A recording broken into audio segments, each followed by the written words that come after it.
Pour réprimer les infractions relatives à la cybercriminalité, on fait recours à ce qu'on appelle les modes de preuve, essentiellement les modes de preuve numériques. Et ces preuves numériques sont obtenues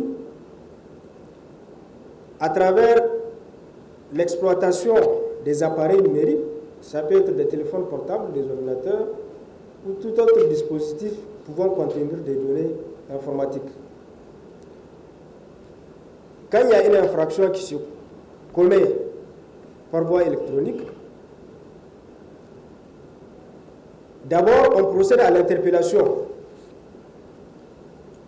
Une fois la personne interpellée, les enquêteurs mènent des investigations.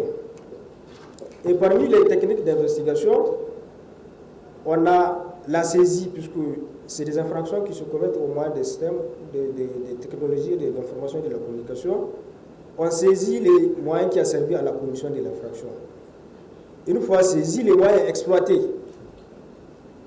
Une fois exploités, on procède à la copie des données qui peuvent intéresser l'enquête.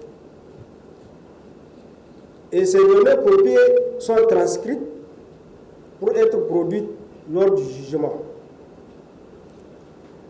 Donc, c'est essentiellement la preuve numérique qui est recherchée en matière de répression de la cybercriminalité.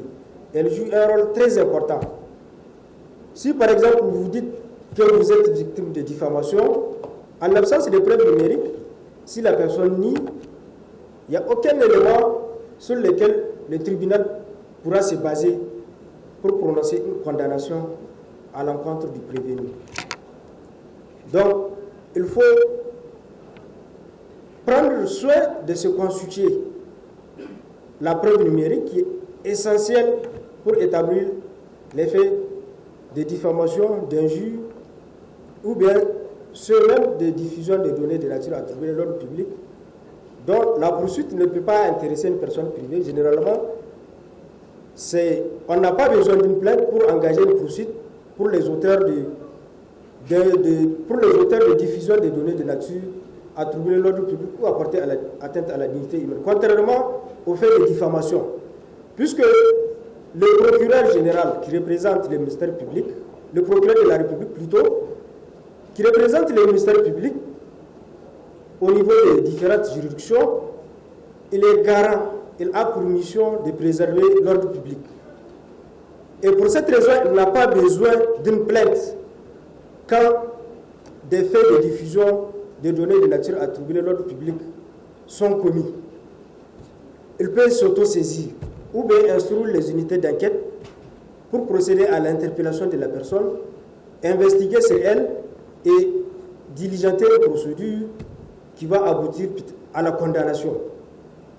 Donc, le procureur étant garant de l'ordre public, il a cette obligation, sans pour autant qu'il soit saisi d'une plainte, d'engager ou bien d'instruire les unités d'enquête pour procéder aux enquêtes concernant les faits de diffusion.